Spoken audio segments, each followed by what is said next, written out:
Muy buenos días, mi nombre es Jason Arroyo, estudiante de la especialización en Neuropsicología de la Educación de la Corporación Universitaria Iberoamericana.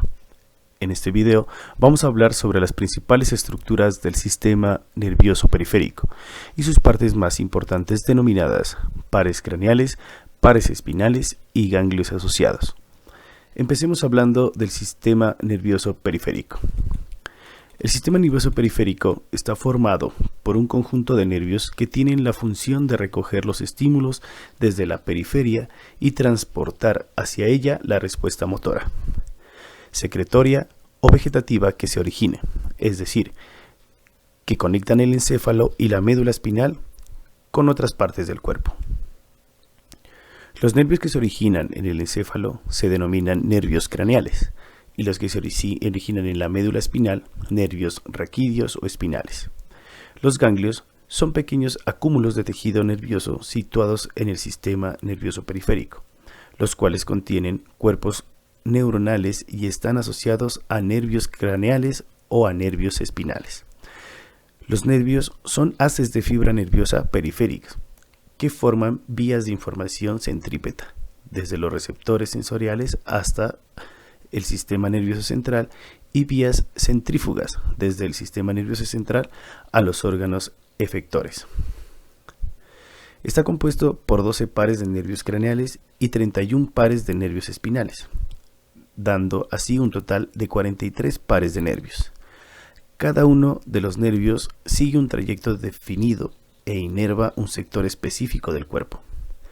Desde el punto de vista funcional, el sistema nervioso periférico puede dividirse en sistema nervioso somático, que se controla de forma voluntaria, y sistema nervioso autónomo, que funciona de forma involuntaria o automática. Pares craneales, también llamados nervios craneales. Los 12 pares craneales controlan e intervienen en numerosos movimientos y sensaciones que llevamos a cabo diariamente. Al ser tan importantes, voy a mencionar cuáles son y sus funciones principales. Los 12 pares craneales o nervios craneales nos permiten realizar las tareas diarias de manera cómoda y eficiente. Llevan parte de la información de nuestros sentidos al cerebro y del cerebro a algunos de los músculos y vísceras. Estos nervios atraviesan unos pequeños orificios en la base del cráneo que están conectados al encéfalo. Desde aquí se ramifican hacia diferentes partes del cuerpo para cumplir con sus funciones. Difieren así de los nervios espinales, los cuales nacen en la sustancia gris espinal. Dentro de los 12 pares craneales podemos agruparlos de manera sencilla en relación con sus funciones. Por lo tanto, los nervios ópticos, olfatorios y vestibulococleares son totalmente sensitivos. Por otro lado, los nervios oculomotores, troclear, abducens, accesorios e hipogloso son completamente motores. Y por último, el trigémino, el facial, el glosofaringio, el vago, son sensitivos como motores, es decir, se agrupan en términos funcionales. Veamos ahora cada nervio y su principal función. Nervio olfatorio. Se encarga de transmitir los estímulos olfativos desde la nariz hasta el cerebro. Este par craneal tiene su origen en las células del bulbo olfatorio.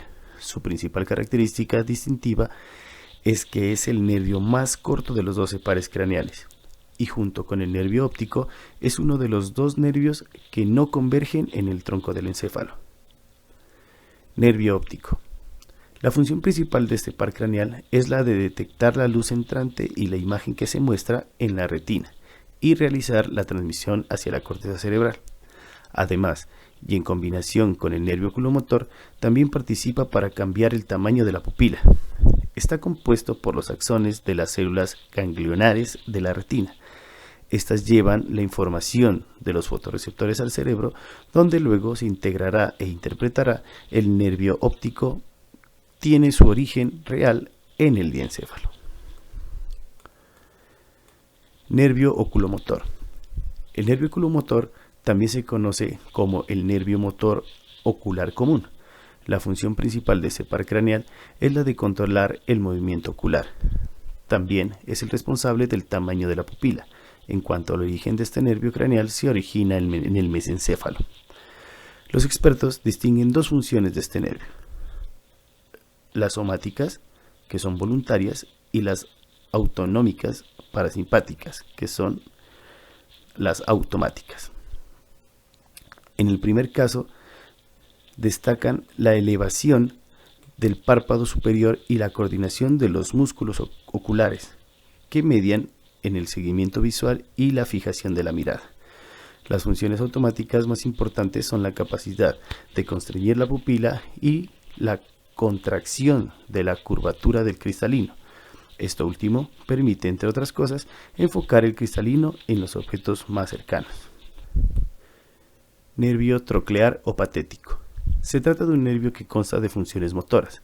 Además, también tiene funciones somáticas. Estos nervios están conectados con el músculo oblicuo superior del ojo, pudiendo hacer que rote y que lo separe del globo ocular. Al igual que el anterior par craneal, presenta su origen en el mesencéfalo, en compañía con el nervio oculomotor, y el nervio motor ocular externo participa en el movimiento del ojo. Nervio trigémino. Se trata de un nervio con funciones mixtas, es decir, tanto motoras como sensoriales. Presenta la característica de ser el nervio más grande de todos los pares craneales. Lleva información sensitiva a la cara, transmite la información a los músculos masticatorios, tensa el tímpano y el velo del paladar, y además recoge la sensibilidad de la cara y sus mucosas. Para ser más específicos, la información sensorial que conduce son el tacto, el dolor y la temperatura. Nervio abducens. El nervio abducens también se le conoce como nervio craneal motor ocular externo, y como su nombre indica, es un nervio motor. Esto lo diferencia del nervio oculomotor y el nervio troclear, ya que tienen funciones sensoriales. Es el responsable de transmitir los estímulos motrices al músculo recto externo del ojo. Por otro lado, permite que el ojo se pueda mover hacia el lado contrario de donde tenemos situada la nariz. Nervio facial. Es otro de los nervios mixtos. Consta de varias fibras nerviosas que realizan diferentes funciones, como mandar órdenes a los músculos de la cara para crear expresiones faciales, enviar señales a las glándulas salivales y lagrimales, recoger la información del gusto a través de la lengua, y el nervio tiene su origen en el tronco del encéfalo y se extiende por detrás hasta el nervio motor ocular externo. Nervio vestibulococlear. Se trata de un nervio sensorial.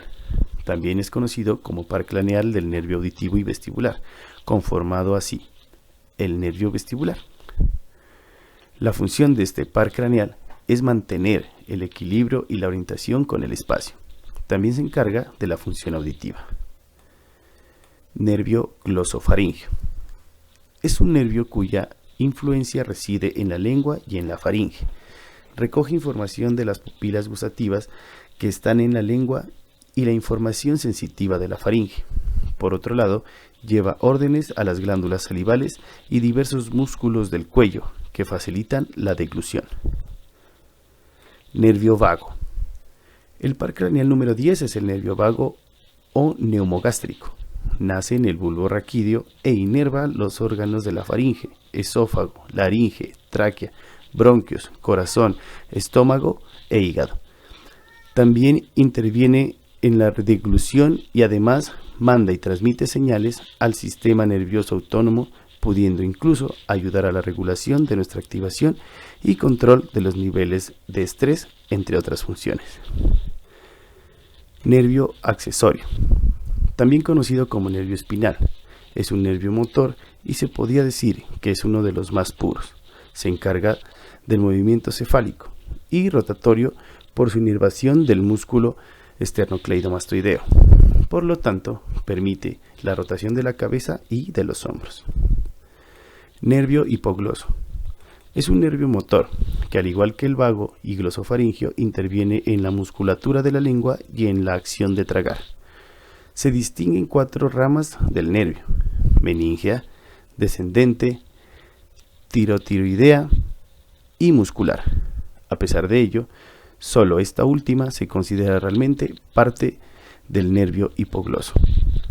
Como se puede observar, estos nervios tienen funciones muy específicas y vitales para la vida, tal y como la conocemos. Existen muchas enfermedades capaces de lesionar uno o varios de estos nervios, originando signos clínicos bastante característicos para los nervios. Muchas de ellas son de carácter temporal o reversible, mientras que otras son permanentes. Nervios espinales. Son un total de 31 pares de nervios, cada uno con dos partes o raíces que se unen entre sí, una sensitiva y otra motora. La parte sensitiva es la que traslada la información desde los receptores hasta la médula espinal, mientras que la parte motora es la que lleva los impulsos desde la médula espinal hasta los efectores correspondientes. Los nervios espinales se distribuyen en 8 pares de nervios cervicales, 12 pares de nervios dorsales o torácicos, 5 pares de nervios raquídeos lumbares, 5 pares de nervios raquídeos sacros y un par de nervios raquídeos coxígenos. Cada nervio espinal o raquídeo se une en 2 puntos distintos a la médula espinal. Tiene una raíz posterior y una raíz anterior. Las raíces posteriores y anteriores se unifican para formar el nervio raquídeo. Como la raíz posterior contiene fibras sensitivas y la raíz anterior contiene fibras motoras, el resultado es un nervio mixto. Su recorrido es muy corto, pues inmediatamente se divide en 2 ramas, una dorsal más pequeña y otra ventral o anterior más grande. En el tórax, las ramas ventrales parten pequeñas ramas comunicantes que transportan fibras pertenecientes al sistema nervioso autónomo. Hablemos de los nervios espinales y su función. Nervio cervical. Se encarga de inervar la piel de cabeza, cuello, parte superior del tórax y los músculos de la región de la cabeza, así como al principal músculo de la respiración, que es el diafragma. Nervio braquial. Es el más complejo de todos los nervios y se encarga de dar sensibilidad y movimiento a la extremidad superior. Nervio lumbar.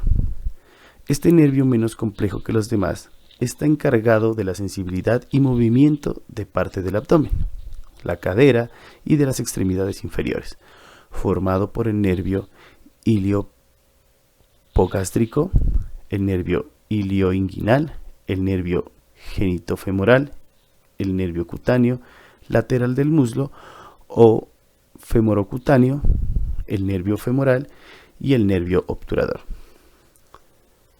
Nervio sacro. Se encarga de la relajación de los esfínteres y la contracción de las paredes musculares. Con ello provocan la micción, la defecación y la erección de los órganos genitales. Además, las fibras transportan señales sensoriales como el dolor y la sensación de llenado, tanto de la vejiga como del recto. Nervio coxígeo, formado por un solo nervio, que es el nervio coxígeo, que se encarga de inervar la piel de la región coxígea. Los ganglios nerviosos. Los grupos de neuronas que se originaron desde las crestas neurales y mediante migración durante la etapa embrionaria, se trasladaron fuera del sistema nervioso central para ponerse en contacto con tejidos y órganos. Forman los llamados ganglios nerviosos. Los ganglios nerviosos son de 2 tipos: ganglios cerebroespinales o cefalorraquídeos, localizados en las inmediaciones del encéfalo y de la médula espinal. Están formados por agrupaciones de neuronas pseudomomopolares o neuronas tipo T, una de cuyas prolongaciones se dirige hacia células y tejidos terminales sensoriales de la piel, músculos, tendones, articulaciones, etc. Mientras que la otra se dirige al encéfalo o la médula para formar la raíz posterior de los nervios craneales o raquídeos. Ganglios viscerales. Estos son autónomos o intramurales. Se denominan así por estar localizados en las cercanías o en el interior de tejidos y órganos. Cabe mencionar que hay ganglios nerviosos con terminaciones nerviosas sensoriales o aferentes o de acción centrípeta, que se encargan de recibir los estímulos generados en el medio externo o en el medio interno, y ganglios nerviosos con fibras nerviosas eferentes o de actividad centrífuga, que se encargan de transportar el impulso nervioso o respuesta, generando por el estímulo percibido hacia las células efectoras, cuyas actividades suelen ser motrices o secretoras. Ahora, las referencias bibliográficas para terminar. Muchas gracias y hasta una próxima ocasión.